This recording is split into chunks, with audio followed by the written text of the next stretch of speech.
Airport దగ్గరికి పోయినాము. Airport దగ్గర నుండి అన్ని ఏరోప్లేన్ ఫ్లై చేస్తుంది. చూడండి, ఏరోప్లేన్ ఒక ఫ్లై అవుతుంది కదా.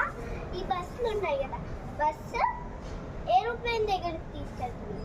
ఇప్పుడు చూడండి, అశోక్ చక్రం లాగా తిరుగుతూ ఉంది కదా, దాని పేరు అశోక్ చక్రం లాగానే తిరుగుతూ ఉంటుంది.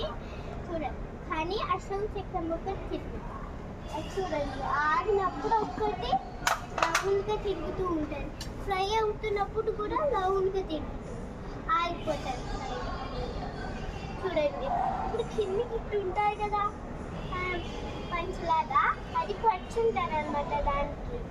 దాని నుండి మనం ఎక్కి ఫ్లైట్లోకి వెళ్ళి కూర్చుంటాం. దాంట్లో సీట్స్ ఉంటాయి, వెజిటేబుల్స్ ఇస్తారు, అన్నీ ఇస్తారు, వాటర్ బాటిల్స్ కూడా ఇస్తారు. అది ఫ్లైట్ అన్నమాట. హెలికాప్టర్ అంటే 2 సీట్స్ ఉంటాయి. 2 సీట్స్లో దాంట్లో కూడా వాటర్ అండ్ ఫుడ్, దానికి కూడా ఎక్కడికి పచ్చిలాగా ఉంటుంది. దాని నుండి మనం ఎక్కేసి ఇంకా మనం ఒక సీట్స్ ఉంటాయి, పడుకోనికి ఉంటుంది బెడ్, అవన్నీ ఉంటాయి. Thank you friends.